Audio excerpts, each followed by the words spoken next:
And we are back. It is now November, and we're headed toward, I guess, a very, very lonely Thanksgiving for a lot of Yeah, people. yeah. You're here, right? You're hanging out. Oh yeah.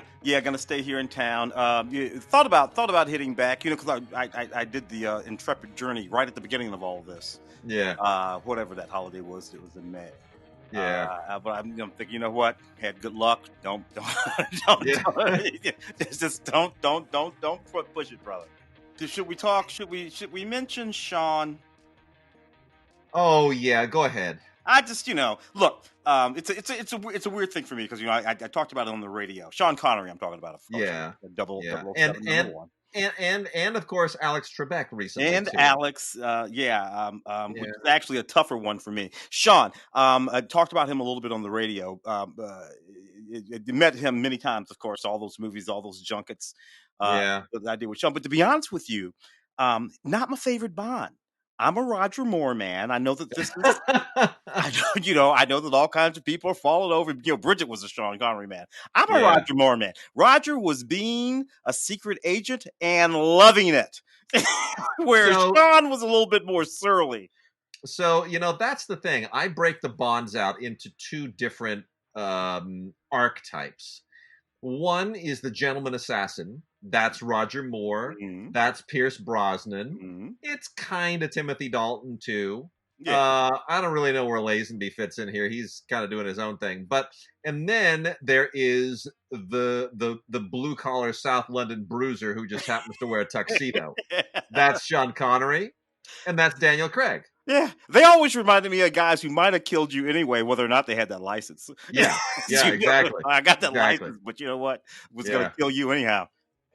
It's funny. I've been watching over and over, probably a little too much, the video of the BAFTA award that Sean Connery received however many years ago, 15, 20 years ago, where Billy Connolly introduced him. And it's just, it's really a joy. If you look it up online, it's really a joy because Billy Connolly is there wearing a tuxedo, which he's unaccustomed to doing. And he can't even recite the speech with a straight face. He keeps cracking himself up because the whole thing, he just hates that stuff. And then he just starts laying into Sean Connery, and it's just a couple of old Scottish blokes and having a good time, and it's really fun. Only So Billy Connolly could have got away with that with yeah, with Sean yeah, Connery. It's a deeply inside bunch of a giggles deeply there. inside Yeah, Scottish thing. yeah. But yeah, I mean, Sean Connery, I think, deserves credit for changing acting, and we don't often give him enough credit for that. Is he one of the all-time great actors? No, but he changed acting because he was literally the first action star. No, he's not like Douglas Fairbanks and these guys who did their own stunts and whatnot. But in the modern for the modern form, the guy who will be in a chase and in a fight and who lays out those zippy one-liners, everything that made Arnold such a big star and that's made Tom Cruise such a big star, they wouldn't be there if not for Connery first. He's the guy that built that particular piece of film history, that archetypal hero that lays out the one-liners and the original action star, and he changed it. He changed everything. Yeah, I'm going to recommend a movie for a lot of people. Look, a big long list of movies other than Bond movies for Sean Connery. So yeah, even getting stuck on that, I think is silly. But one of my favorite movies is Outland. One of my favorite movies of his is Yeah, Outland. And it was just this really good sci-fi action Peter cop Hyams. Peter, yeah, movies, and it's just well done. Stands up to this very day. Happened to watch it the other night. Stands up to this very day. It's got to be a 35-year-old movie. So what is that? Yeah, Late 70s, early it's 80s, something like that. it's right on the heels of Alien, so it's early '80s. It's using the Alien look and feel a little bit to do its thing. But yeah, it's early '80s. Yeah, thoroughly good movie. Check that one out. It holds up along with whatever Bond movies you want to check out too. And then Yeah, you mentioned Alex, of course, yeah, Alex Trebek. Trebek. Uh, Uh, uh, I mean, one of Canada's great gifts to us. I mean, everyone who didn't know Alex Trebek more. I mean, he lived in our living rooms, yeah, for and that's decades. even if you're just talking about Jeopardy, that's 36, 37 years right Yeah, there. And of course, he hosted several game shows before. Yeah. Jeopardy, back to the middle 70s, if not a little bit earlier. For years and years and years, when I lived in North Hollywood, there's a canyon up there called Fryman Canyon. And if you lived in the Valley of Los Angeles, everybody knew about Fryman Canyon, and you'd go hike up Fryman Canyon. At the foot of Fryman Canyon, where one, generally speaking, entered the canyon, the park, to walk the trail, was Alex Trebek's estate. And it's just, it's kind of pumping it up to call it a state. It was a nice, great, big old house, Yeah. with a big Yeah. old yard and everything. It was not so much on the state as it was just his house. Yeah. You would walk Yeah. at the foot of the trail and you'd see Alex, and he'd wave at folks and play with the dogs. And Yeah. this is going all the way back to the early 90s. He was really he was just a guy. He was just this guy. Yeah. Every bit as bright as he seemed on that show.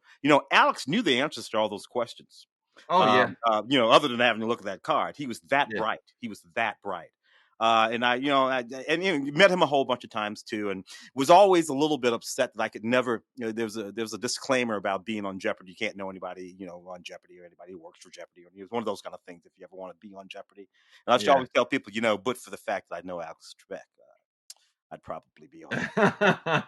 It was my one out for a while. Yeah. I was never on Jeopardy. Now that's gone. I can't say that anymore. Well, it's going to be interesting to see. He had his recommended replacements, and it'll be interesting to see what happens with that going forward. I'm kind of thinking Ken Jennings might be in line for that spot. Longtime Jeopardy champion. He has a personality about him, but he's not necessarily a host in any context. I don't think. There's, and I'm trying to remember the interview that I saw with him when he first announced he had cancer. There was a woman he identified as who he thought would be a great Jeopardy host.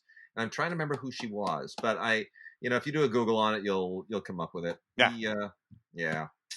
Well, we'll miss them both, and it makes watching those SNL sketches with the two of them so much better. Alex is in a bunch of movies too, so this conversation isn't completely off. Yeah, no, it's true. He's mostly playing Alex Trebek Yeah. when he's in movies, but he's in a bunch of them. And on television, I mean, my favorite Alex Trebek appearance on television is the episode of Cheers where Cliff is on Jeopardy. Do you remember this? Oh yes, my God. And Cliff is up by like $100,000 because the categories are things they say in bars, mothers and sons, the U.S. Postal Service, right? It's a dream series of categories for Cliff. And then he bets. He could have won, right, by betting nothing, and he wound up betting everything on a question of, who are these people? And his answer to Alex was, who are 4 people who have never been in my dining room? and Alex says, I'm sorry, Cliff, you just lost everything. And he says, Alex, I can assure you, those 4 people have never been in my dining room. It's just brilliant. And Trebek plays it so beautifully because the only way it works is if he reacts to Cliff's stupidity of betting everything. Just the incredulous look on his face, you just think, wow, Trebek's not going to get enough credit for playing himself, but he did a great job. Oh, well, there it is. Yeah. Where shall we start, sir? Well, let's start. I'm going to start off on 3 here from Kino Lorber. I got a whole bunch, but the first one is DeepStar 6. And you remember this, right? There were a whole bunch of films around the time of The Abyss that were all underwater sea monster or action films. And this was a Mario Casar and Andy Vanya production, and it was not great, but it was it was kind of like it was a little bit more like Alien Under the Water than The Abyss was. The Abyss was more like Close Encounters Under the Water, but they came out within weeks or months of each other. And I look at DeepStar 6 today, directed by Sean S. Cunningham. Greg Evigan in that movie, BJ and the Bear. Yeah. Right, it's not terrible. I mean, Tarian Black and Miguel Ferrer and Nia Peoples. I mean, people who are all somebody from that moment. Like, it takes us back to 1989. It's very much a late 80s kind of thing, but it's perfectly serviceable, and it comes with a whole ton of special features. The special effects supervisor and director Sean S. Cunningham do a commentary. Also has a screenwriter commentary. isolated score selections, and then lots of interviews with just about everybody you can imagine, and original EPK stuff. So I that know, is, I know, I know, I know. Caraco was well, Caraco. yeah. It was it was a bit of a mess of a company, but they spit out some interesting, the action It, films. including Showgirls Yeah. and yeah, a lot of stuff. We've also got a double feature here. I'm going to save the best one for last. Double feature of Fear No Evil and Ritual of Evil from 1969 and 1970. Couple of cool, spooky genre films of that Rosemary's Baby kind of period. And both of them, it's the same series, same characters. Louis Jourdan is the star, and is very, very elegant and creepy in them. He's basically a psychiatrist who looks out for paranormal stuff. He's like a paranormal psychiatrist or psychologist, and it's got a lot of really kind of cool stuff. The occult was a big deal at that moment, mainly because of Rosemary's Baby, and then leading up to The Exorcist. So this sort of slots in right between the two of those, but it's worth checking out. It's got a commentary on it, on both films, from Gary Girani, who is a film historian and screenwriter, and some images. And then the last one, Tim, you're going to remember this: Clint Walker in 1974 in the film Killdozer. Oh hell yeah! This came out before the car, and the idea of I mean, look, Killdozer. It's a bulldozer is taken over by some kind of a life form, and goes on a rampage. Um, I don't think they actually had a script before they thought of the title. I think this is one of those Roger Corman things where somebody said, OMG, what about a movie called Killdozer? Great. I love the title. What's the plot? I don't know. Let's think up something. Oh, dude, that was like the progenitor of a few movies that go all the way up through. A couple of years ago, there was a movie called Rubber, Yeah. about a killer tire. Yeah. And of course, you had Overdrive, which was an Yeah. adaptation of Maximum Maximum Overdrive. Overdrive, yeah, adaptation Yeah. of the Stephen King novel. So yeah, these things have been getting pissy and killing us for a while now. Yeah, well, it's actually quite fun. It's got a commentary on it by a couple of film historians and critics, and an interview with the director Jerry London. So that's a lot of fun. Um, we also we've also got a couple of Todd Browning movies. Todd Browning, really significant figure in film history, made the film Freaks. That's what he's most famous for.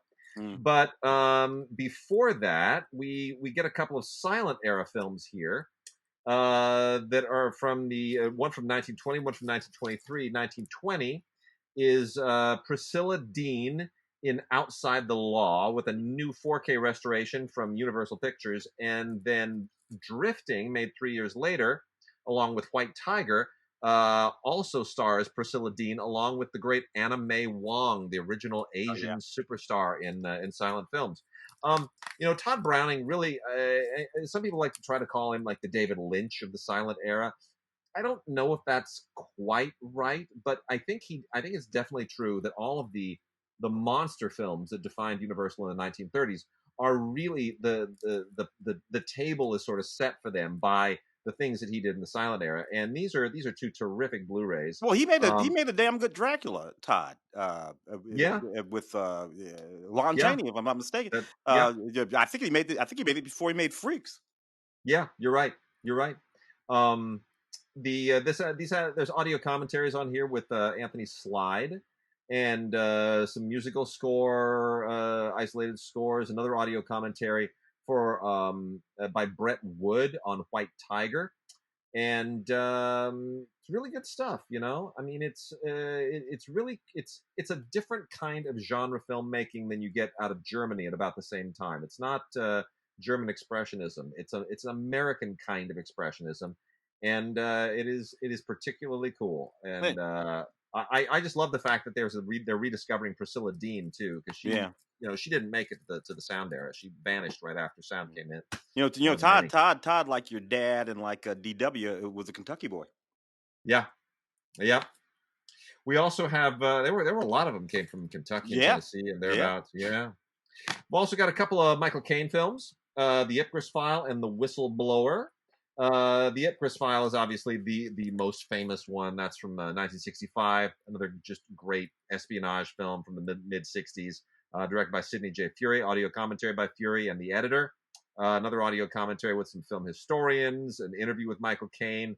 As long as we're talking about Sean Connery, pretty much his best friend his whole life. They of course made The Man Who Would Be King together. So Ipcris File still totally holds up. That's a terrific film. The Whistleblower, a little bit less known, but a great cast, along Oh with Michael wow, Caine, yeah. James Fox, Nigel Havers, Felicity Dean, John Gielgud.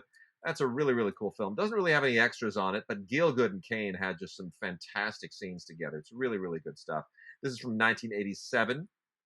Nigel Havers in the aftermath of Chariots of Fire.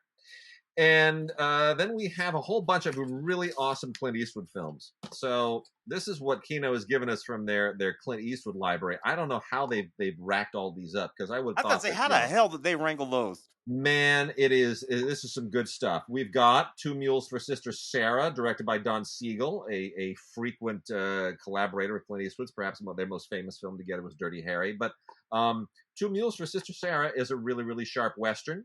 And it is, of course, Clint Eastwood along with Shirley MacLaine. And Shirley MacLaine is just wonderful in it. One of the very few actresses who can totally hold her own against Clint when he's chewing the scenery. Beautifully directed, beautifully shot. There's a commentary on here by Alex Cox, who apparently does not make movies anymore. He just does commentaries on movies he loves. And a couple of TV spots and some featurette stuff and radio spots. They also gave us High Plains Drifter, another great Clint Eastwood Western. Tons of interviews in there. Underrated Clint Eastwood Western came out not around the time of Unforgiven, and Unforgiven sort of eclipsed it. This is 73. Well, yeah, no, I'm thinking of a Pale Rider. You're thinking of Pale Rider. That's Yeah. right. Yeah. High Plains Drifter, which has a lot in common with Pale Rider, actually. Yeah. High Plains Drifter is absolutely terrific. This was made in 1973. Has another audio commentary with Alex Cox. It's getting kind of funny, these Alex Cox commentaries. And it's got trailers and interviews with just about everybody involved. But still really sharp. It's right from that perfect area.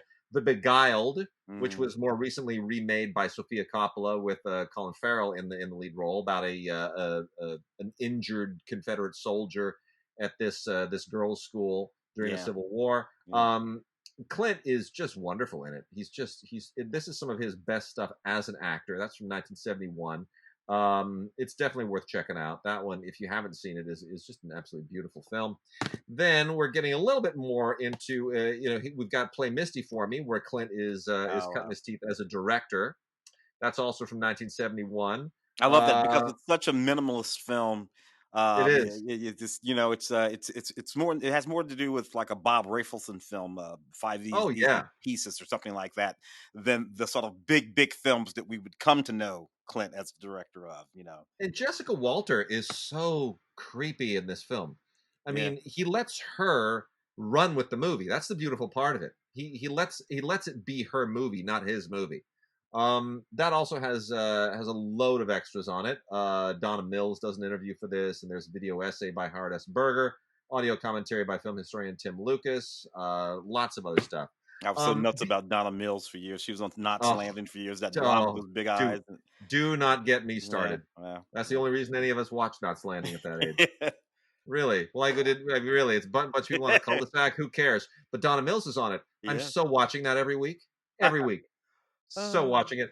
And then the Iger Sanction. You remember the Iger Sanction? I don't know that I do. 1975. This was one of the earlier. This is Clint trying to sort of be, he's coming out of the Westerns and doing Dirty Harry and trying to, sort of forge a more 70s contemporary action film persona. And the Iger Sanction is one of the first of those. It's a spy thriller set in the Swiss Alps. And it's all about a guy who's basically been a hitman his whole life, and he's just kind of trying to retire. But then they kill his friend, and they drag him back down into it. And George Kennedy is great in this thing. Jack Cassidy is great in it. It's a the whole alpine mountain climbing backdrop is what it's all about. It's really there just to give you a really super cool backdrop. But Clint directs it, and you can tell that he's really evolving as a director. Already mid-70s, you can tell It's not just a one-shot thing. He's not just doing the actor thing. He's doing the filmmaker thing, and it's really, really terrific. Really good stuff. Don Siegel's a hell of a teacher. Oh, I'll tell you, he really is. That's true. Is what that was. And then a few others here. Let me just put a dent in the Kino pile. Amazon Women on the Moon still has a great cult following. That came out in 1987. John Landis, John Landis presents movie, directed by a whole series of directors who all kind of do the vignette thing, included Joe Dante and Carl Gottlieb and Peter Horton and Robert K. Weiss. I mean, there's a trivia question for you. What movie featured Peter Horton and Joe Dante as co-directors? Peter Horton, of course. If you were fans of the series 30-something, That's right. In the middle '80s, Peter Horton was one of the. Peter does a lot of work on television, though. Now that I think about it. Oh, he does still. Yeah, lots, tons. Yeah. Anyway, this is sort of a fictitious kind of mystery science theater satire of the stuff that would show up on television late at night, and all kinds of other pop culture ephemera from the 70s and 80s. I mean, it's a little bit of Kentucky Fried Movie-ish. Mm-hmm. There's probably a touch of that, but it has a cult following. It's still quite fun. There's a little featurette on here about how this thing all came together, and an audio commentary with Kat Ellinger and Mike McPadden. And some outtakes and dailies from Joe Dante's personal archive. Joe Dante went and opened up the trunk for them. Shepherd of the Hills is a Henry Hathaway Western with John Wayne and Harry Carey. Betty Ford kind of holding down the obligatory female part. Not really spectacular. But from 1941, it's John Wayne, kind of emerging into his own, and Henry Hathaway is a great director. And if you're a completist, you'll probably want to check it out. It only has an audio commentary on it. Better John Wayne film is Seven Sinners with Marlene Dietrich, because John Wayne always does a better job when he's got somebody the level of Marlene Dietrich to play off of him. And this is directed by Tay Garnett and produced by Joe Pasternak. 1940. Right about the same period. I would even say this is more of a Marlene Dietrich film than it is a John Wayne film, but it's a great pairing, and it has a great kind of an exotic cabaret South Seas vibe to it. A lot of great songs in here. Marlene Dietrich sings some like "I've Been in Love Before." There's some great songs. So good commentary on that one as well. Yeah, because they made a few movies. They did. Dietrich and Wayne. I think that was the first of 3, maybe 4 movies they did together. Did they make that many? Was it 4? Maybe it's 3, but a few for sure. Yeah. We got Richard Pryor and Cicely Tyson in Bustin' Loose. Oh my God, I remember seeing this movie in the theaters. Right, 1981. It's not really a blaxploitation film because it kind of dovetails out of that era, but it still kind of has a toe in it a little bit. So Lonnie Elder. Well, Lonnie Elder, ever so slightly more sophisticated. Lonnie Elder wrote one of the writers anyway, along with Richard and Roger Simon on that movie. And of course, you got Cicely Tyson in that movie, and she came from a completely sort of different, Sounder and the autobiography of Miss Jane Pittman and all that stuff. And this was one of the first ones where Richard's doing Richard. But he got to show those dramatic chops that he would show a little bit more of later. In the career as the years went on, he got to show that he could actually act when he had to, and not just tell a bunch of jokes. Now I'm going to blow your mind a little bit. Do you know who the executive producer was on this film? I do not know. William Greaves. Oh, get out! The wonderful William Greaves. Yes, Symbiopsychotoxiplasm William Greaves. Yeah. He was executive producer on that film. I don't know what that story is. I can't imagine. I have not listened to the audio. There's an audio commentary on here, which I didn't listen to. They might get into it, but still, that must be quite a story. Yeah. Wow. Yeah. Right. Did not know that. Crazy. Also got a Phil Joannou film, The Veil, from 2016 with Jessica Alba and Thomas Jane. I had no idea Phil Joannou was still making movies. Clearly, he is. I'm glad he is. It's got some style to it. I'd like to see him go a little bit more mainstream again, but he's still hanging in there. He was the wunderkind out of USC for a minute and a half when he made 3 O'Clock High, and then just kind of disappeared after Rattle and Hum, the U2 documentary. But he's still making movies, and this is probably, it's basically a horror film with style. Not a huge budget, but Thomas Jane is good, Jessica Alba's good, and it does make you wish that Phil Joannou could direct some bigger budget films again. Wouldn't be bad to stick him into a Marvel movie, to be honest. Rap on Phil was always, you could see all that Hitchcock in there. Yeah, Just sort of like Hitchcock through De Palma, through it's like yeah, yeah. you can just see it all. And then we got a couple of old Michael J. Fox films that I'm particularly fond of. One I'm really fond of, and nobody else is, and you're going to lambast me here in a moment. But the first I'm going to make mention is 1987's The Secret of My Success. No, brother, that's me and you again. Yeah, Yep, right. I love it. Yeah, that's a Ray Stark film, and it's Michael J. Fox exploiting his superstardom at that moment in the 1980s. Obviously he has the Back to the Future films and the TV show Family Ties, and here he's just basically they find these scripts for him where he gets to do the shtick that he's always done. Where here he's a guy who's trying to climb the corporate ladder, and it's got a great performance by Fred Gwynn in it. It's a sweet little film directed by Herbert Ross, who of course did Funny Lady, the sequel to Funny Girl, all the way up to stuff like Footloose Yeah. and The Turning Point, one of the legendary Oscar non-winners. But it's got a great musical score of songs. Helen Slater is just Helen terrific, Slater. so divine in it, and Richard Jordan and Michael J. Fox is charming. But I'm gonna go out here now. You're gonna lambast me. I know you are. Yeah. I wrote a review for Entertainment Today that might be the only good review ever published for Michael J. Fox and James Woods in The Hard Way. Yeah, see, that's another one that I thought was a lot of fun. Oh, thank goodness. We're on the same page. I'm sorry, man. I think that might be LL Cool J's first or second film. He plays one of the cops. Yeah, It, might be. yeah, yeah. It might have been his first or second film, and yeah, kind of dug that movie. Well, here's the thing. It was directed by John Badham, who, of Yeah, course, is a total workmanlike hack, right? I mean, John Badham, who had done, War Games and Blue Thunder in the same season, and who, of course, gave us, Saturday Night Fever, and we could go on and on and on. Great John Badham films, Frank Langella and Dracula.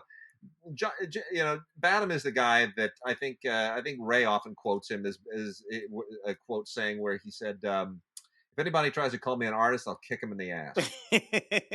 John Very John Badham. Warriors, get Yeah. out of here. But Well, this was this film was this was most death was in this movie.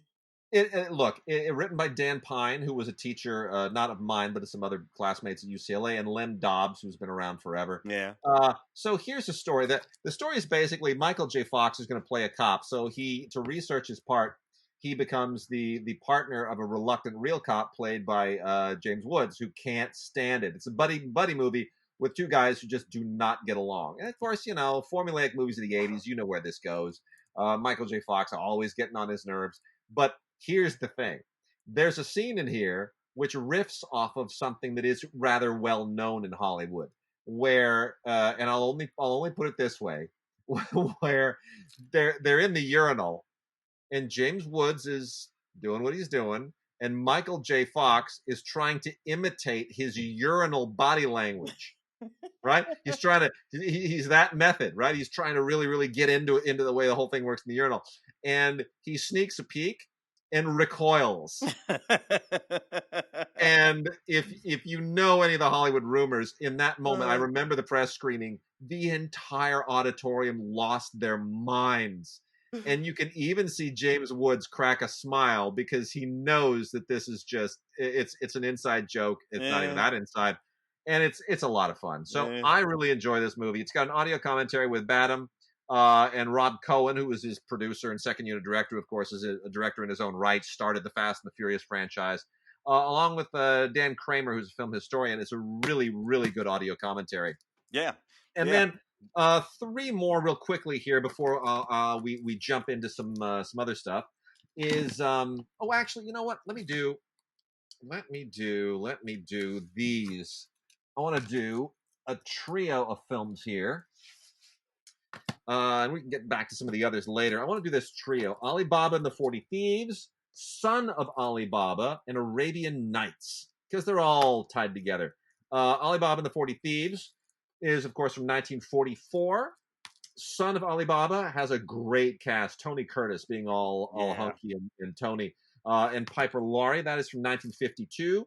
And then tucked right in between the two of them, actually earlier than Alibaba, I thought it was between the two, is Walter Wanger's Arabian Nights with Sabu and Maria Montez. Um, Terrific. I mean, look, Hollywood doing exotic Arabian Middle Eastern stuff at that point in time is rather silly. It's quite funny at times, but it's very much of the period, and these are really fun films. Philippa Berry does the audio commentary on two of them, on Arabian Nights and Alibaba and the 40 Thieves, and then Lee Gambin does the audio commentary for Son of Alibaba. The I did not watch Arabian Nights; that I did not have time to get around to. But I did get around to Son of Alibaba, which, because I'm a big Tony Curtis fan, just to see how it holds up. I've not seen this in ages, and I gotta say, it's really, really fun. I mean, Tony Curtis has a gift, and he always had a gift. And his gift was he knew exactly what the tenor of the movie was. If everybody else around him thought the movie was going to be serious, and in his heart of hearts, he knew that this was a silly movie, he would tone accordingly, and the Mm. movie would benefit. If it was really intense and a real serious film, he would go there. He always knew how to modulate his performance to what the tone of the film needed to be, even if nobody else around him understood it. So he's one of the few people that really, really gets the tone of this film, and he has a great time with it. It's directed by Kurt Newman, who of course did a lot of genre films at the time, stuff like Tarzan and the Amazons. Piper Laurie is just gorgeous and wonderful. And Alibaba and the 40 Thieves is worth watching just because it has the wonderful Maria Montez in it, and she's just always fantastic and divine. Who was also in Arabian Nights. So those are classic Hollywood movies of the era. Tim, what else do we got? We diddle around with a few new movies, Let's do it. so to speak. The Bill and Ted Face the Music. I know you talked about this one on the radio. Yep. When it came out, I gotta tell you, I was charmed by it. But I think we had come out to L.A. for whatever in like 1980, 88, 89. It was whenever they were literally shooting the original Bill and Ted movie, right? Yeah. Which I guess came out in 89, so it must have been like 88 or something like that. And we're in Westwood. Yep. And it's our first time seeing a big old movie set and all the trucks and all that, all that stuff. And they're shooting Bill and Ted. And I see this kid and I see this other kid, and they do this scene. And I lean over to my wife and say, "You see that kid there with the dark hair? He's not gonna make it. He ain't got it." How wrong could I have possibly been? And Yeah. I've always enjoyed these Bill and Ted movies, in the same way that some people like the Dumb and Dumber movies. It's fascinating to me that the franchise has lasted 3 movies and stretched out over 30 years. And this Yeah. one, they both have these daughters. Their daughters are more or less them, only That's the one thing that I kind of enjoyed. It's awfully tough to keep this whole shtick going. That the perfect song and the wacky time traveling, and it's not really a plot movie. It's a gimmick movie. It's the one liners and the zippy stuff that they do, and the characters, and the fact that they're too old for these parts now really makes it tough to get into it, except for the part that the girls are really good. Those two girls do a fantastic job doing basically an impression of Bill and Ted. doing the impressions of Bill and Yeah. Ted from 30 years ago, and I thought it was Yeah. really, really funny. And they sort of acknowledge it all. They sort of acknowledge how old Yeah. they are, and so some of that is kind of fun. Anything on that, by the way? I imagine they Yeah, bother. no, yeah. There's a few things. There's the panel that they did at Comic-Con, and then behind the scenes featurette, and a couple other little kind of behind the sceney featurette things. But it's enough. I mean, any more than that would have been overkill, I think. So I guess if you loved the movies previously, you'll probably be fine with that one. You can just sort of like fill out the collection there. Spontaneous is the movie that I got a chance to talk about on the radio. It's a sort of a dark comedy. That's I think anyway, alluding to some of the things that are going on in society now. Basically, the notion inside this little movie is this. Spontaneous explosion, not combustion, where people burst into a ball of flame and leave nothing but ashes, but spontaneous explosion is what's happening to a group of children, high school kids of a certain age in this small town. They just, for no reason whatsoever, just blow the hell up. Ew. It happens the very first time in the movie, and at the top of the movie, and it keeps happening throughout the movie. And there's a whole thing that's going on. And it's sort of interesting. Fortunately, this is a comedy, so as sticky and icky and disturbing as this all sort of is, it plays out in the context of this sort of comedy. And I rather enjoyed it. I think it was it's streamed perhaps on Amazon Prime or something like that. Brian Duffield film, Piper Perabo in the movie, Charlie Plummer, and a wonderful performance by young Miss Catharine Langford, from whom the point of view, the entire movie, the entire story is kind of told. Kind of dug that movie quite a lot. Wicked little idea for a horror movie, sort of a contemporary horror movie in the vein of what Jordan Peele has been doing with his work in the horror genre, Us and Get Out, Antebellum. A successful young black woman finds herself transported to and trapped in the antebellum South, the pre-Civil War South. And she has to figure out how she's going to negotiate and deal with all of that. You know, there's some real that in and of itself is actually a pretty good idea. It's Not a it. Yeah, go ahead. I know where you're going. yeah, you do know where I'm going. Yeah, Their execution of it, and their sort of understand yeah. they did not go the way that the film's narrative suggested that they might have. Janelle Monáe, by the way, starring in the movie. Janelle Monáe is absolutely terrific. The two guys who directed it, who come from commercials, you can excuse me, you can kind of tell that they come from commercials because they don't shape the film quite correctly. Mm. It's not paced and shaped terribly well. And the structure of it, it tries to be a little bit. It sort of tries to sit somewhere between Jordan Peele and M. Night Shyamalan, Hmm. and it's I would say it's not enough Jordan Peele, and it's maybe too much Shyamalan. You know, Yeah. right? It's a little too concerned with cutting out of scenes and back into other scenes in a very manipulative way to prevent you from figuring out what's going on. And by doing that, it's a lady doth protest too much thing. You actually do start to figure out what's going on Yeah, and because the it thing of calls it is, attention to itself. it didn't need all of that, because you know what? If this is this scenario is a horror movie all by itself. This movie can be Yeah, about of exactly what it looks like it's about. You don't yeah, have to make it about anything more than what it looks like it's about. I promise you. If you drop me, and for whatever reason, and I yeah, don't because it won't matter what the reason is. So anyway, yeah. but nevertheless, But a hell of a concept. yeah, Bush and Renz, by the way, that's the team, the Yeah, directing team, Bush and Renz. Gerard Bush, and I don't know the other guy. Yeah, they're I mean, they're great. Their commercials are great, and their movies may end up being great too if they just learn to kind of segue out of that commercial mindset and into the film mindset. But I will say this: Janelle Monáe is terrific in it. You know, Yeah. she really came on strong in the space thing. Oh, Color numbers, oh, hidden Hidden figures. Figures. Thank you very much.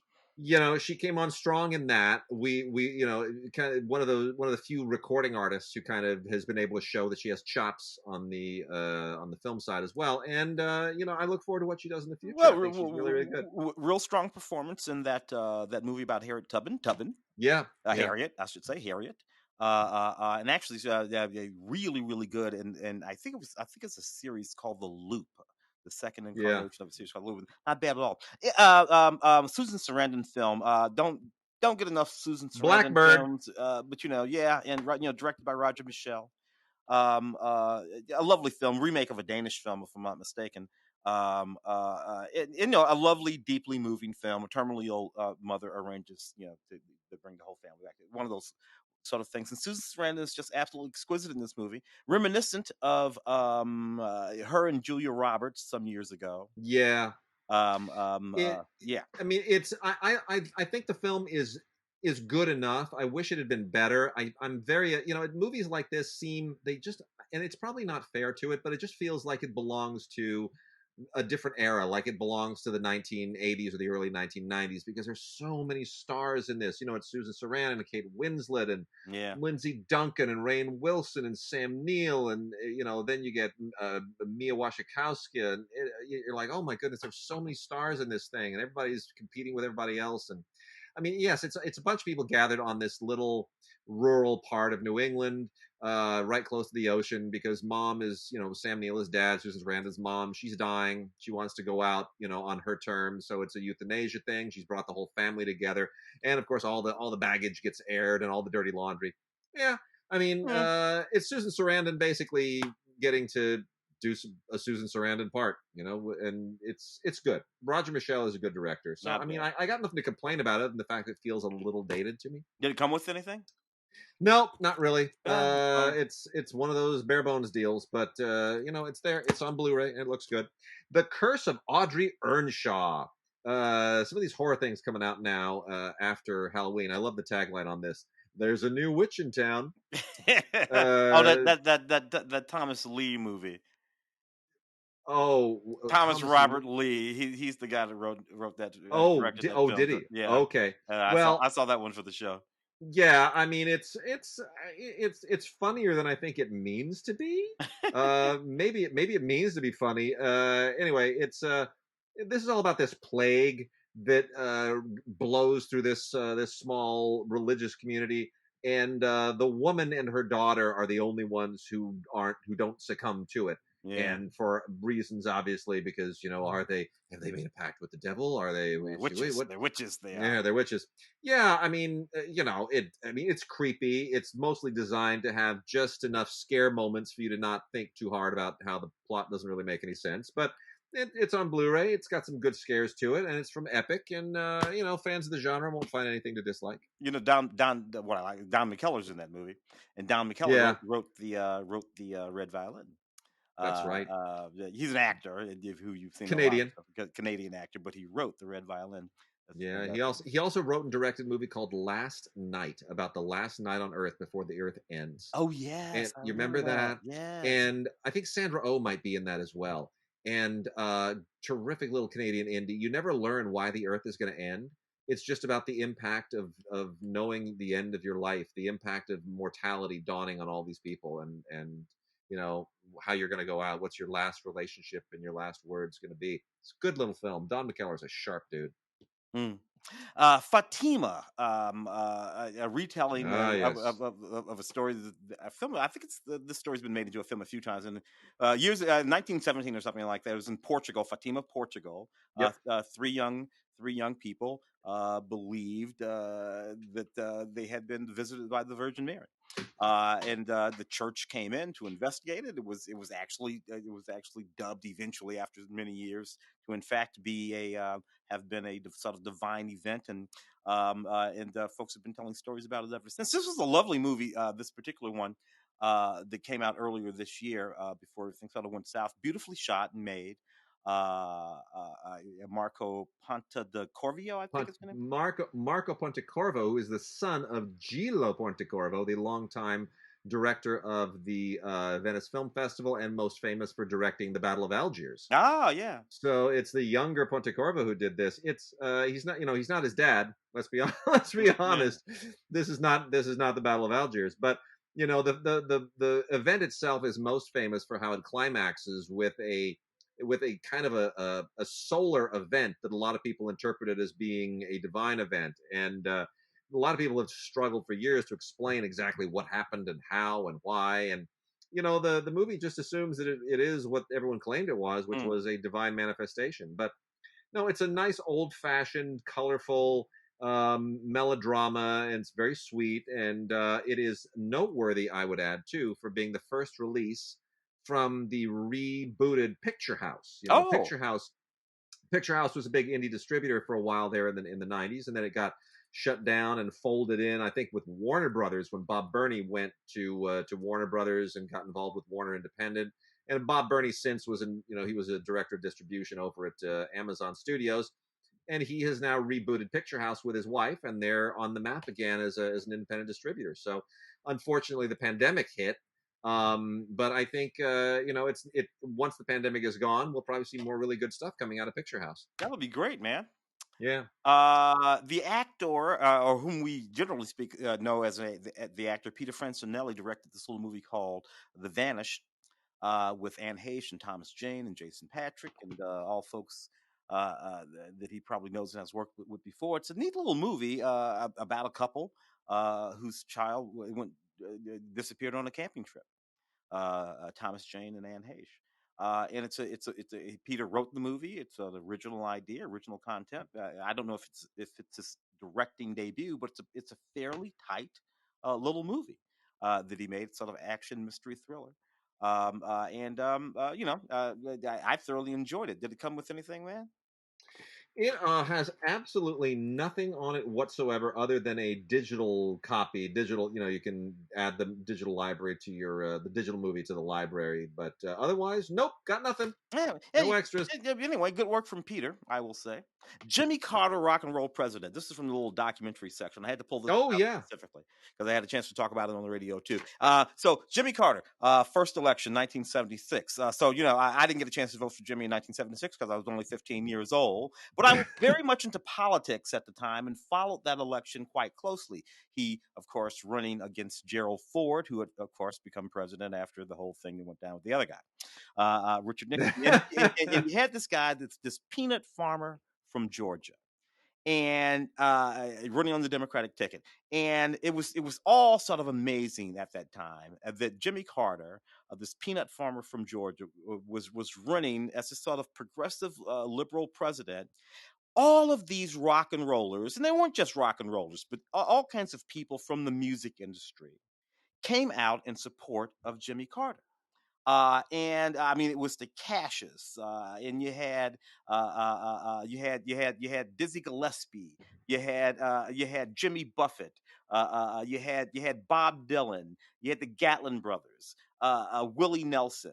Were all these that was the folks? first time that ever happened. Yeah, That kind of. We're accustomed to it now, yeah, sure. but that had never happened before. Yeah, yeah, and it Yeah. was an interesting group of people because a lot of them were folks from country music who you might have thought would have been a little bit more, but no, they were all big supporters of progressive Jimmy Carter, and it was just this is a really really neat movie. At the end of the day, you have all that great music and all those wonderful testimonials in there, but what's really great about this movie is that Jimmy Carter is in it, all 95 years of them, and he's It's sitting amazing. just So amazing, he's still. It's amazing he's made it that long. just sharp as a tack, and he's talking about that period and what was going on and how he had to deal with some things. Again, we were talking about 1970 75 mostly here, and it's just a really really neat movie, sort of time capsule of the period as much as anything. But yeah, hell of a lot of really great rock and roll music in there too.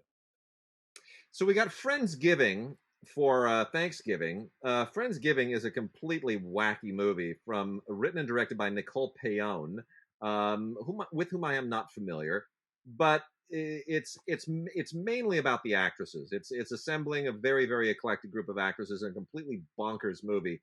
Like at one point, Fortune Feimster, Wanda Sykes, and Margaret show up as these fairy gay mothers, and you could guess what the film is like for the rest of it. I mean, it's just wacky. um it's about Thanksgiving that basically goes incredibly wrong, and all the people who populate it, and that's usually what these kind of Thanksgiving movies are. And of course you wind up learning your lessons about life and love and family, and how to what you really are thankful for. It's got that tag on it. But yeah, in addition to Margaret Cho and Wanda Sykes and Fortune Feimster, is Malin Ackerman and Kat Dennings, and Jane Seymour is in it, Jack Donnelly, Dion Cole, Aisha Tyler. I mean, it's a pretty monstrous cast of names. Somebody pulled in a lot of favors. The one thing that I do find funny about it, and that they know is very tongue in cheek, is that they plug it as from a producer of Zoolander and Tropic Thunder. Just one, just one from a producer of. I think that's kind of cute. It's sort of owning up to the cheesiness of that possessory credit. What are you gonna do? What are you gonna do? What are you gonna do? The Times of Bill Cunningham. This was a great doc that I also got a chance to talk about on the radio. So Bill Cunningham was fashion photographer for the New York Times. This was Uh, Oscar nominated too. yeah, Yeah. and he is he's just a wonderful character for years and years and years was a fashion photographer for the New York Times. He rode around New York on his bicycle, not only taking and he was very very well known, of course, for his fashion photography, but he also took pictures of people on the street. He was a very astute and well known street photographer as well. Very often incorporating the fashion that people would wear on the streets of New York Yeah. as a part of, and people would, and designers would pick up on what Bill was shooting, people wearing out on the street, and not long after that, very often you would see the fashion of people on the street work its way into the whole couture of the fashion designers. So anyway, this is just a wonderful film that follows him around for years and years. In years, and he has this whole bizarre little living condition that he lived in. Basically, he lived in his studio. And This is just a really, really neat documentary. Sarah Jessica Parker narrates a good chunk of it. A lot of the most important folks of the New York fashion scene. Also got a movie called Alone, which is a pandemic movie. It's a zombie pandemic movie. And it's I mean it's fine. Tyler Posey plays this guy, this surfer, who wakes up one morning and finds that the whole world, a pandemic, has turned the world into stalking zombies. And then Summer Spiro from Westworld plays this neighbor in his apartment complex, and it's sort of now about how does he, because they're separated, how does he rescue her under the zombie condition. So it's one of those zombie movies that figures out how to be effectively a one location, very small location contained movie. Um, and Donald Sutherland also shows up because somebody's got to, you got to have somebody with a name in this thing, and he kind of steals the movie from them. But it's, for what it is, for this particular genre, it is fine. It is on the upper end, kind of the lower end of the top tier, if that makes sense. Mm-hmm. Another movie that kind of goes in the same vein, lower end of the top tier, is the Pauly Shore movie Guest House. No. Pauly Shore is more entertaining now than he was when he was actually playing Pauly Shore. I just want to say that he can do characters now. He's old enough that he doesn't have to do the thing. Yeah. Right? The Weasel for years and years in the early '90s when I was a junket guy. I would every Yeah, one of those movies I from know. Encino Man, which I the early all the Jury, Yep. all these movies, Biodome, every single one of them, Pauly Shore. Yeah, and this is basically just one of those dumb kind of early '90s type comedies about this couple that buy their dream home. Unfortunately, there's this crazy dude in the guest house who will not move out now that they bought the house. The crazy dude, Pauly Shore. So both of these movies, Alone and Guest House, are from Grindstone. Grindstone, who makes a lot of these movies and then releases them through Lionsgate. We've often talked about the fact that Grindstone mostly makes movies that are action films with Bruce Willis or Robert De Niro, or else they make movies about talking animals. It's one of the two. Oddly enough, neither of these fit that. Alone is a zombie horror film, and Guest House is a comedy, but not a talking animal movie unless you consider Pauly Shore an animal. So, but anyway, no, it's, what, it's got a real sweet sense to it, and it's perfectly fine for what it is. And then I want to make a quick mention here also of a Shap Factory G Kids animated film called Morona's Fantastic Tale by Anka Damien, Ah, which is just such great animation. I mean, it's so cool. Anka Damien has a really, really cool kind of avant-garde, surreal, pastel-y sensibility to her. It takes you away in a really cool way. I haven't seen an animated film that quite took me this way since, I would almost say, Yellow Submarine, to be honest. oh, really? It kind of, yeah, it takes you on a journey in that same way. It's very, very aggressive and stylistic and surreal. And it's wonderful because the idea, it centers around the Morona is a dog. It's a little stray little dog, and it's all about her journey through people and different owners, and learning about life, learning about human beings. It's really a beautiful film, and again, it's called Marona's Fantastic Tale, Marona. Definitely check it out. It's a Blu-ray and DVD combo set from Shout Factory and G Kids. Perfectly lovely. Perfectly lovely. I was thinking of moving over to a little bit of television because Yeah, let's do it. I've checked out some of these series. So we have season 2 of Charmed. So back in the I guess it would be the middle to late '90s, I was a big fan of the Charmed series. Which starred Shannon Doherty and who else? A few different folks over the course of the years that it was on, and then it sort of went away. And then a couple of seasons ago, 2 seasons ago, Charmed reappeared, and it's all set in a sort of the exact same context. These three sisters who are the charmed ones, and all of that. But they're sort of like a Black and Latinx family. And I thought to myself, that's an interesting thing to do, But more, other than that, it's almost exactly the same as the Charm series that I thoroughly enjoyed back in the '90s. It's ridiculously sort of romantic and silly, with these three blazingly hot young women. Who are witches and have to save the universe and everything else from everything else. This is season 2, and I'm telling you, I hope they're shooting some more of these. I can't wait for it to come back on. I've been it's nuts to me that 25 years later, I'm still a fan of Charms. But then again, I've always been a sucker for those kind And of series. that is from CBS and Paramount. Probably want to make mention of a few other CBS Paramount things here, since you cracked that open. There's Nancy Drew season 1, Big fan of which that one too. which I think is cool. I mean, I remember the original Pamela Sue Anderson, Nancy Drew from The back 80s. in the '80s. Mhm. Good grief! But I think they've done a good job of kind of reinventing it. This is not bad at all. Dynasty, the new reboot of Dynasty, is Yeah. in season 3. I don't think this really works at all, but clearly it works enough for some people to have made it to a season 3. I always Um, wonder because again, Dynasty is series that you and I at least, back during the days of Dallas and Falcon Crest yeah. and Flamingo Road. This is all early '80s Well, stuff. Who is that meant for? you know what? Here's part of the problem. I think that when they recently rebooted Dallas as well Mhm. until Larry Hagman died, and then they had no way to sustain it. But I think Empire, which of course is a riff on all of that, Yeah.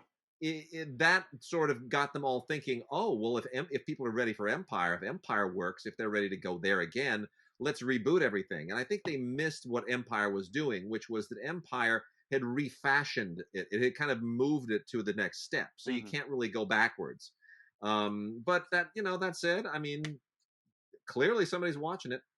We also have you can get the entire Bonanza thing in a box set, but we've also got the individual release now of the 11th season of Bonanza in volume 1 and 2. So, I mean, but you can get all of Bonanza out there right now. It's not, how much Bonanza can you take, Tim? I actually Really? all of it, but not all at once.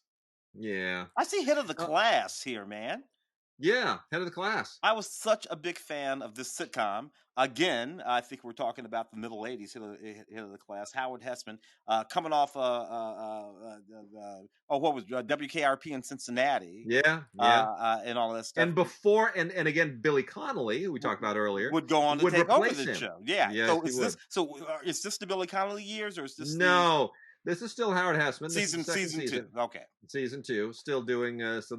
I mean, shedding Johnny Fever and being able to do this, you got to give him props. That was not easy because I still think of him as Johnny Fever. And I just watched the pilot for WKRP again recently, and I not to belittle Head of the Class, but do you remember how the pilot for WKRP ends? Not the It pilot. No, it's not. it ends where Andy, played by Gary Sandy, Hmm. well, it's not even the end. It's when they do the official change, but it's the scene where he brings in the pop music disc, the rock and roll, Hmm. and he tells Johnny, you can do this again. And he's been playing like church music and all this stuff. He's beaten down, and and Andy leaves, and it's this great moment. It's a fantastic acting moment. It's where you see Howard Hessman at his best. And here he is, a broken down, old, hippie, drug using guy sitting there. He's half asleep, and he looks at that vinyl record, and you can tell he relives his entire life in that moment, like he's reborn. And he puts it down, and he takes a breath, and he's kind of not sure if he's going to be able to do this. And then he grabs the needle on whatever music is currently playing, and he pushes it right across the music. All right, babies, you got the fever, and this is Johnny Fever, and he lets it go, and he's reborn. It is such an amazing. It's one of the great moments in television history because it's one actor taking you through a complete process in his head. It's just a beautiful thing. Anyway. So I've totally derailed Head of the Class, but yes, Head of the Class season 2. That actor is still really good, Howard Hessman. Hey, Head of the Class gave us Robin Givens. Yeah. Brian Robbins, who went on to become quite a director for a long, long time, and eventually Billy Connolly would take over that show, and it was just as funny. Yep, it was. It definitely was. New Amsterdam season 2. Have you watched much of this? The Doctor Show, right? Yeah, it's a medical show. Any good? It's not. It's okay. I mean, it doesn't really transcend anything. It's kind of trying to do. It's trying to walk a line between all the other Doctor shows, like ER went here and Grey's Anatomy went here, and it's sort of trying to find a path between all of that, and it kind of still stumbles into things that those shows did. But it's fine. I mean, it's a cool cast. It kind of for the most part works because the whole premise is about being a single dad. There's a domestic angle to the whole thing. This guy, his wife has died. Ryan Eggold plays the lead part, Max Goodwin. And he's kind of trying to juggle work and life. And so it's a little bit like it dips into Courtship of Eddie's Father in some way too. It's fine. It's pretty good. And then there's also Men with a Plan, season 3. I had seen none of this. Matt LeBlanc trying to find his way with a new show too.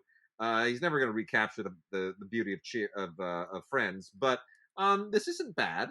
It's not bad. I mean, they surround him with a pretty good cast: Kevin Nealon and Stacy Keach. It's a classic network sitcom, man. It's kind of a classic network sitcom. That's exactly what it is. Yeah.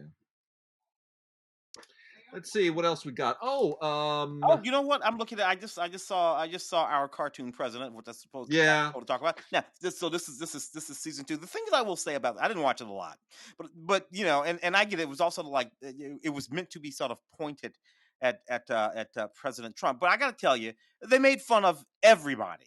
Oh, everybody! No, it's a straight up satire. Everybody, everybody. Sharp. It's a kind of. Yeah. I mean, they can keep making this well after January, and just keep on rolling with it. No reason to change anything. They can make this for the next 20 years. Yeah, no matter who's elected. I mean, that's the beauty of it is that it does. Even if it doesn't even focus on the president anymore, it could focus on anyone in the political process. You could keep this show going forever because all it really needs is a steady flow of ridiculous politicians to make fun of. Yeah. Well, we're never going to run out of that. Yeah, and nobody. You're never going to run out of that. Nobody gets love. I know that people would think that that's what it's about. Not so much. Yeah. Black Lightning seasons 2 and 3, I believe, is what you got there. Yeah. Black Lightning. Not the biggest fan of the Black Lightning series. There's some things that I like about it. It's a little bit like watching a black exploitation film condensed or broken apart into a television series. I agree, and I'm not sure that I'd want to do that. I think I would rather if they had gone the way of, say, like a Daredevil or a Jessica Jones, which were this is CW, that's Netflix, so completely different sort of styles to begin with. The way it ties in with the Arrowverse is rather clumsy, I have to say. It's not as elegant as what they've done, between Arrow and Flash and Supergirl. That's kind of the one that ties together the most organically. But what I do like about this, oddly enough, I think Black Lightning is the least interesting character on here. His daughters are the best. It's really interesting, right? Yeah. Thunder and Lightning really are the characters that you watch this for. He's okay, he's fine, but the girls really make it. My daughter loves Thunder and Lightning. Yeah. Like, she loves Thunder. She couldn't give a damn if Black Lightning took a vacation and left the show to his daughters. Forget it. But Thunder and Lightning are super cool. you know, and so I think they might want to think about spinning that off at some point. Oh, it's almost certainly going to happen. That would be a good move. I think that'd be definitely a good move. Um, we also have you seen? Is it NOS 4A2 or NOS 4A2? I don't know how you say it either, but I did see season 1. This is season 2. Yeah, I AMC show. It's a yeah, it's a vampire show yeah, with Zachary Quinto. yeah, and it's sort of it's sort of complicated. It's very psychological. And the one that the season that I watched was all set during Christmas, and with that big creepy car. Yeah, And it was sort of moved back and forth in time, but it was pretty good. Season 2 I haven't gotten a hold of yet. I didn't. I watched some of the episodes on here just to get a taste of it, and then I watched the extras, including a panel that they had at Comic-Con, which is very very interesting. So there's a what is interesting here is that there's a, like you say, it's very psychological. There's a lot of forethought that goes into this show, and it's really quite. It really does try to reinvent the vampire genre a little bit. Want to make sure right now that we put a plug in. Stick around at the end of the show. We're going to have an interview with film producer Hadil Reda, Mm. who we had a great conversation with about The Ride, which is a movie that's coming out this Friday on Amazon Prime with Ludacris and Sasha Alexander and Blake Sheldon. Amazing true story about this BMX rider and his family. You're definitely going to want to check it out. It's been an amazing story that Hadil tells us about how the film got made and then sabotaged by the pandemic, and then had to fight their way through to get back on the calendar. So stick around at the end of the show for the interview with Hadil Reda and the movie The Ride. What else we got on the TV front here? Blood and Treasure season 1. You seen this? I have not seen that one. I caught a couple of episodes on it. It's kind of an international art thief show. It feels like it's somewhere, but it wants to like be maybe a little bit of Ocean's 11, 12, 13 for television, maybe a touch of Simon Templar and the Saint. I wish it had a bigger budget, but as it is, it seems like they're kind of onto something. What they're like, there's the former FBI agent and all kinds of really, it's got a vibe. I think they could do more with it than they are, but for a first season, for a network show, it's on its way. So I hope we get more seasons of this thing. The pandemic's obviously interrupted everything, but not bad at all. Is this Catherine the Great? Is that the series with Elle Fanning? So yeah, so here's what's interesting. We got 2 of them this week that are both about Catherine the Great. We've got the HBO miniseries, Catherine the Great, starring Helen Mirren. Okay. And then we've got season 1 of the Elle Fanning and Nicholas Hoult series, The Great. That one I watched. I was wondering what was going on. Yeah. So it's fascinating that they're both out at exactly the same time. Basically, the woman who, in the 18th century created and built the Russian Empire. I don't know if a lot of people realize how significant Catherine the Great was, but an extraordinary monarch in history. And my mother used to talk a lot about Catherine the Great because my mother was, Prussian, and when you grow up that close to Russia, you learn a lot about your enemies. And I gotta say, both of these are pretty great. I would recommend that people watch them. Well, the series, the one with Elle Fanning, which of course, we meet her as a very, very young girl. Actually, I was about to say young when she was a woman at all. She was a girl. And she's carted off to Russia to be married off, and it just goes through that whole little historical period, and it sort of shows us how she learned to become the person whom you're talking about, who is the person that Helen Mirren is playing in that other. Exactly. Yeah. And it's really, I mean, I love the juxtaposition of the two. I mean, if I had to choose, obviously the Helen Mirren miniseries is just, incomparable. It's really, really good.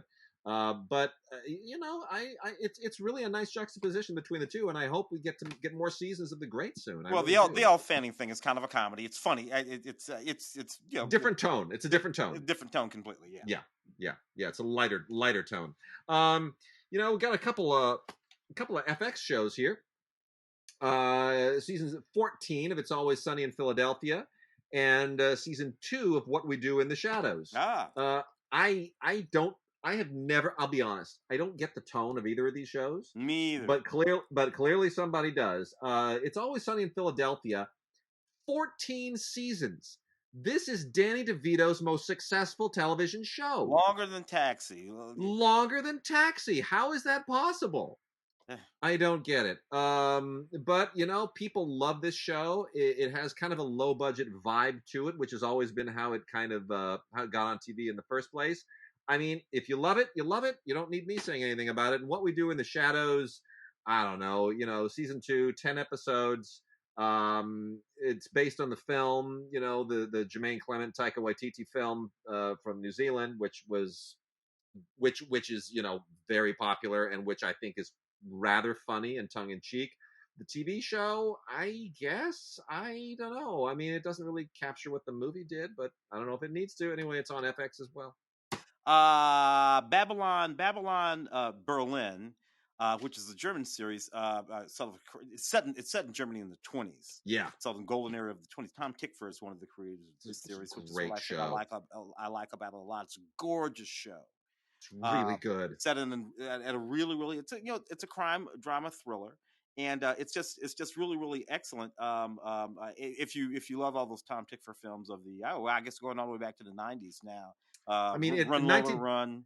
Yeah, Perfume. Yeah, Perfume is another great one. The Emperor, the Princess and the Warrior. Oh yeah, the Princess. One of my favorites. Yeah. Oh, so good.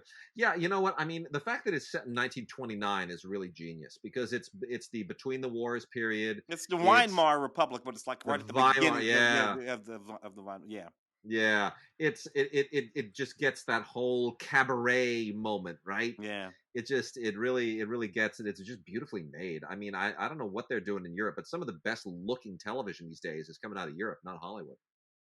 It's a gorgeous looking show. A lot of extras here, behind the scenes stuff, making of documentary, which is pretty great. 16 episodes on 4 discs. That is from Kino seasons 1 and 2 on 4 discs. Really good. Gosh, excuse me here. Monogamy season 1, which gets the possessory credit Craig Ross Jr.'s Monogamy from UMC. This also feels like kind of a dated show. 4 different couples brought together for a therapy experiment called switch therapy in order to save their marriages. And I don't know that I really want to watch that, but it obviously means enough to somebody. I'm assuming they're probably going to get a second season out of this, but it kind of creeps me out a little bit, to be honest.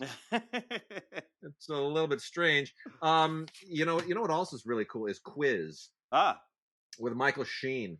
This is an AMC production with Matthew McFadden, Cheyenne Clifford, and Michael Sheen, based on the true story of what this is like the UK television version of what Quiz Show was here. Quiz Show, of course, the Robert Redford film.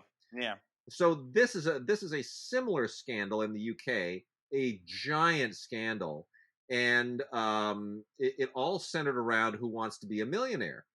Now, nobody here really knew about this, I don't think, because Who Wants to Be a Millionaire came here and took off, and nobody knew that there was a scandal associated with the show in the UK, but there was. I did not know that. I know. So that's what this is, and quite an interesting quiz show to be able to cheat your way to winning. But Michael Sheen really, really nails it. It's a really, really interesting story. It's worth checking out.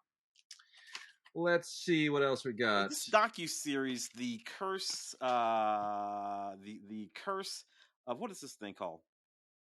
The Curse of, which one are we talking about? The Curse of Oak Island, season 7. Oh yeah. And it took so a long time ago. I was watching this, and I didn't realize it had been on that long, because you think I would have found it by now. But anyway, it's about these brothers. History Channel. Yeah, History Channel thing. And they're looking for this treasure. It's a treasure hunting series. But it's Yeah. this big old family and all these people involved in it, and it's all the drama that goes on, as is always the case with these things. But man, they're still hunting this treasure.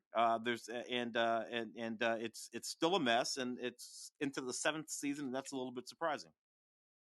Showtime Shangri-La documentary series, which is Showtime doesn't often dip into the documentary series, but this one's quite good. It's 4 parts, and it looks at the music industry primarily through music producer Rick Rubin's experience and career and eyes. Mm. And if you've never heard of Rick Rubin, he was a co-founder of Def Jam. Yep. When he was a college student, and wound up basically launching tons of careers, including Beastie Boys and Run DMC and Public Enemy.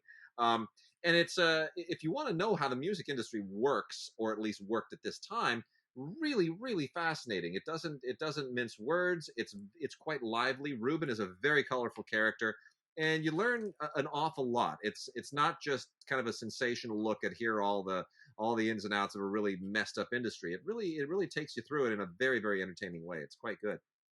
One of the more popular shows on streaming is The Bureau, the French series, Oh now yeah. in season 5, with Mathieu Amalric, just absolutely nailing it. This is Mathieu Kassovitz absolutely nails it. I mean, this is a really really great espionage slash procedural show, and it's very intense. It's I'm surprised it hasn't been remade here like they did with the Israeli show Oh, was it Claire Danes, yeah, Homeland? the Homeland. Yeah. So Homeland, like if you've seen the Israeli version of that, oh, no brainer. I kind of felt the same thing about this, like, oh, the Bureau is going to totally get an American reboot.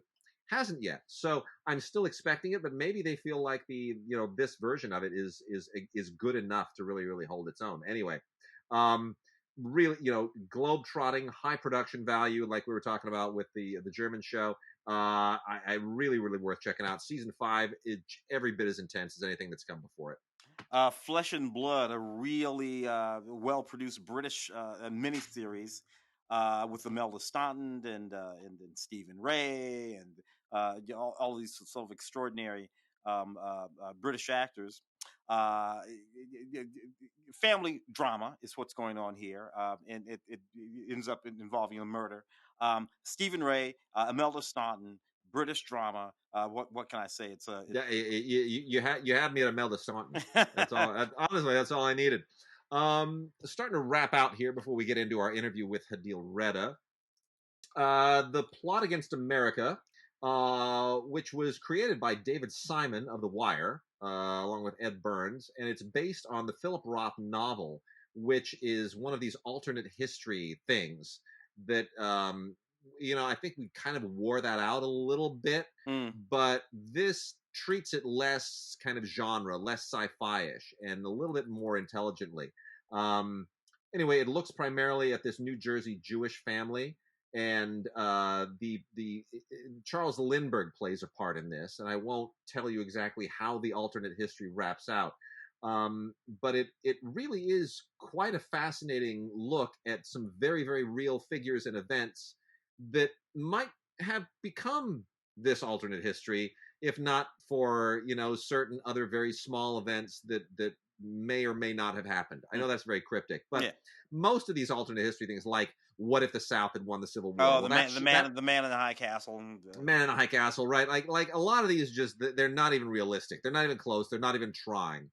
This actually is trying, and it's trying to be informative and scholarly and a little bit educational about it. Yeah, there's some leaps of logic, but great cast. Winona Ryder and David Krumholtz, John Turturro, a lot of great people in this, and very very smartly written. So that is the HBO limited series, The Plot Against America, worth checking out. Any that we've missed here that we should do as a final one, Tim? Not off the top of my head. I think we sort of ground it all down pretty good. What do you got? Yeah, you know what? Here's a good one to end on. The documentary, What She Said, The Art of Pauline Kael. Oh, yes. So a lot of our colleagues worked with Pauline Kael.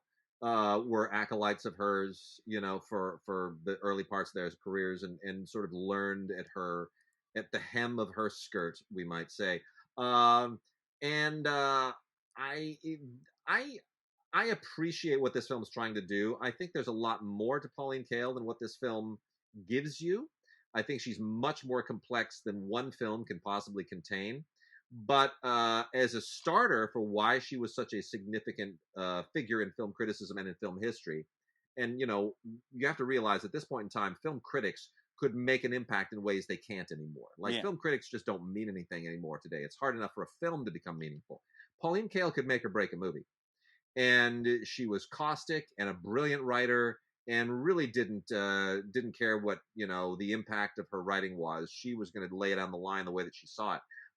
She was just going to call it the way she saw it, and it's a great beginning to understanding Pauline Kael, but I don't think it's by any means the complete picture. So really worth checking out. Rob Garver is the director and producer and editor of this, and does quite a good job. The Also worth noting is that our very good friend Doug Blush was a supervising editor on this, so that's one reason why it is so well put together. Doug Blush is one of the top editors and producers in the documentary world, and a really great guy. He helped work on Yeah. our documentary Schlock all those many years ago. Yeah. And Sarah Jessica Parker is the voice of Pauline Kael when they need a voice, and she does a wonderful job doing And it. reading So letters and what. But Pauline, I was a fan of Pauline Kael. She was a food writer before she became a film critic. But yeah, in that period in the middle '60s to the early '70s, when what they call the new Hollywood filmmakers were emerging, yeah, yeah, she was a big fan of what they were doing, and so yeah, you might not necessarily say that she made people like Scorsese or whoever, but she certainly was writing about the work that they were doing in ways that hadn't been written about before. And she would Pauline she would be very descriptive in her reviews of things. So that kill scene in Bonnie and Clyde, or yeah, when the blood comes down on Carrie. If yeah, some of the stuff that happens in Taxi Driver, if you read her reviews of those films, she yeah. really took you inside it. So Yes, she did. that's the way that was Pauline Kael. Yes, she did. All right, with that, we are now going to dovetail into our interview with a filmmaker, producer, executive, and in this case also co-screenwriter Hadil Reda for the film The Ride. She produces, she co-wrote the screenplay. Amazing true story, and we're just going to take it off from here and let you listen to Hadil Reda talking about The Ride. So we are really, really excited this week to be able to talk to film executive and film producer Hadil Reda, who has been around for a long time and has been involved with a lot of really interesting films, all the way back to Tim will remember the film Heartbreakers with Sigourney Weaver and Gene Hackman, 16 Blocks, which was a terrific action film. And Hadil is involved in a new film that has a really interesting history to it called The Ride. It's a true story, was supposed to be released months ago. And Hadil, thank you for being with us today. Really, really appreciate your coming on to talk about um, the challenges of getting a film released in the era of COVID when you were supposed to be released theatrically and you've had to pivot and you've had to make all these adjustments. Talk a little bit about the film, which is such a really great true story, how it came together, and how you kind of what happened when COVID interfered with the release of the film. Thank you. Thank you for having me, first of all, on the show.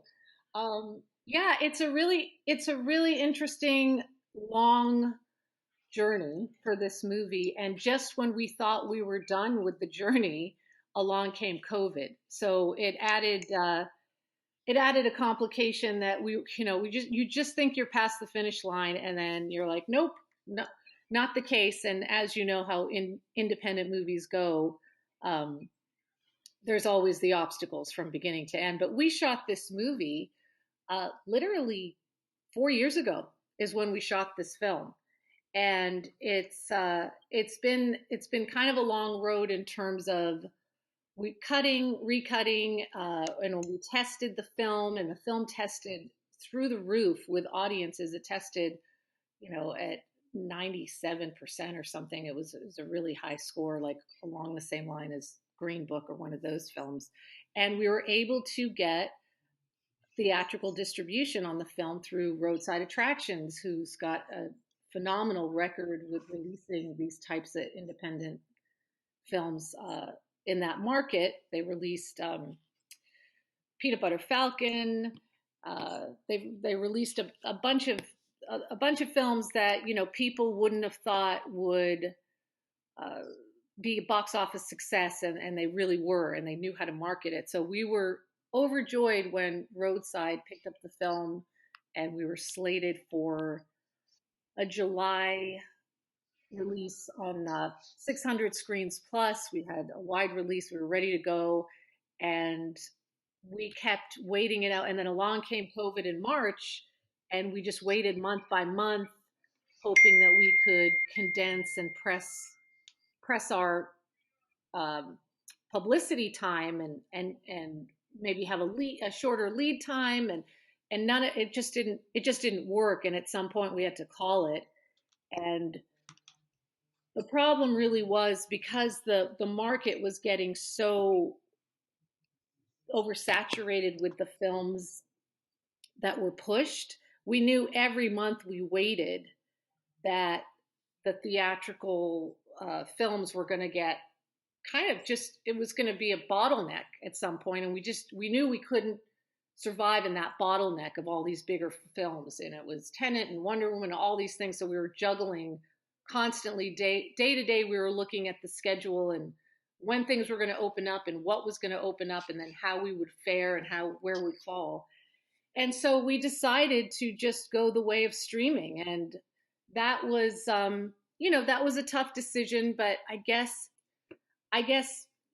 really it is the best thing for the film at this point, because people are still at home. A lot of the major markets are still not open. People are watching at home. They're watching films all the time. Nobody knew that we were going to go this long.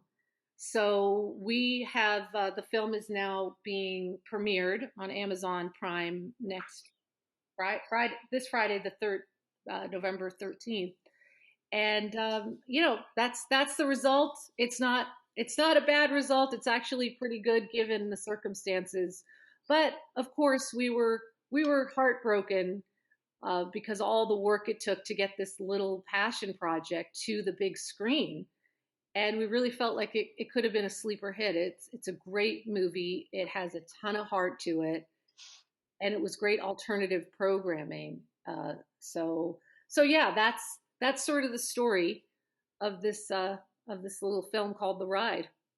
And just to sort of underline the plot a little bit here, it's the true story of John Bolchins, who is a major BMX figure and who had this incredibly troubled upbringing, a delinquent youth, grew up just in this basically like basically was a white supremacist at this point when he's adopted by a mixed race couple, and which changes his life, and played in the film by Sasha Alexander as his mom and Ludacris as his dad. Yeah. And the thing that I find so fascinating is the casting of Ludacris, who is what we Tim and I talk about this all the time, that rappers, music industry people typically don't do well in movies, but rappers do, and they seem to have this knack for adapting to have an incredible range. Ludacris, we all obviously remember from Crash, Best Picture winner, and this is not typically, this is a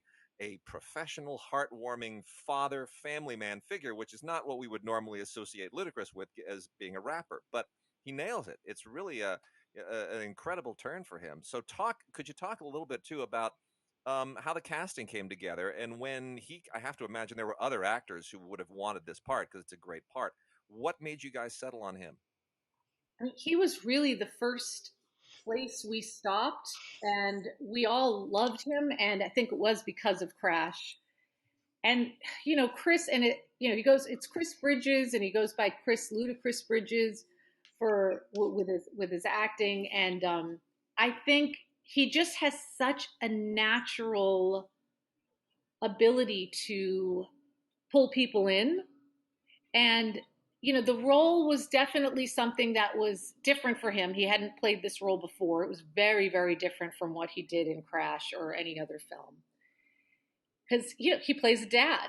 He plays a dad that is struggling with parenthood, any kind of parenthood, and he is a dad himself, and he's a great dad. He's a terrific father. He has these amazing daughters, and he really was able to make that character feel so relatable. And anybody who has kids knows that feeling, right? And he improv'd a lot too. A lot of the stuff that came out in the film was Chris just sort of like, this is sort of the way it feels, and I think it came across very natural, and people just respond to that. It is. I'm sorry, I didn't interrupt. Go on. And then the other thing I just want to say about it is that this, what appealed to him about the story, I think, was also the message of this was very different from a lot of other films that tackle this race issue. And I think the thing that really pulled him in was the fact that, it's always hard work. I mean, whether you have an issue of foster care or your own kid, or you have race mixed into the picture. I mean, it is always hard work and perseverance. And if you just kind of stick to that commitment and you follow your heart and you know that love will sort of lead the way, you're going to persevere. And I think that's the beauty of that message. And I think that's what really, he held that torch for us through the film and through the process. Tim, you were saying something. Well, it does in fact seem sort of apropos to the moment that we're dealing with, particularly after some of the issues regarding Black Lives Matter and all of that. This summer, this film thematically seems to sort of fit the moment. So I'm wondering, with that in mind, how the adapting to coming out as a streaming film, how you considered that, the way the film would sort of like fit into the moment of the zeitgeist. Well, I personally would have still liked to see this film in theaters at this moment in time with everything going on in this country. Regardless of, I think it still would have had the benefit of that marketing, but I still believe that with it dropping on Amazon, and I think people will see it, and I think it will catch some word of mouth. And look, it is a movie that at its theme is about closing that bridge and closing the divide, and not judging every book by its cover.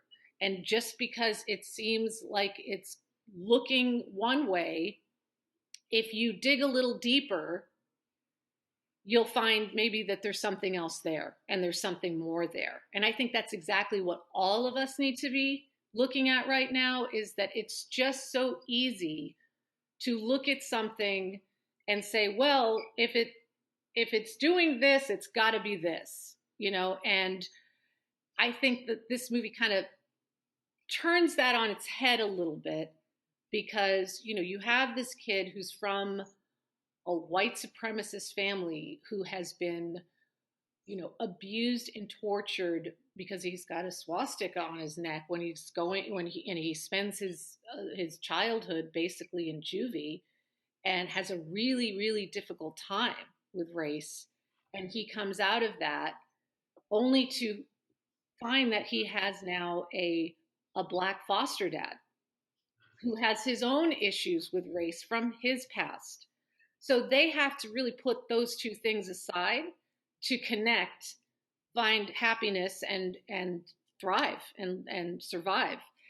And it's really kind of beautiful how that works. And I think that to me is just very symbolic of where we are now. Is we've got to put some of these notions aside, our past, these past things that we have bought into, whether it's through our own lives or through the media, and really connect with human beings.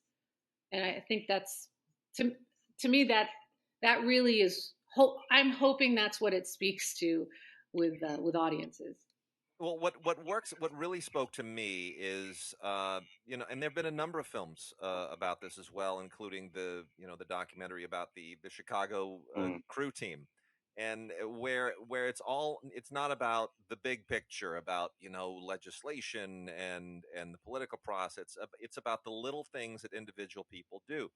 And what fascinates me about the story is that it is true. This isn't something that some writer cooked up, to just sort of preach to people about how to change their lives. It literally happened. This family actually did come together in this incredibly brave way.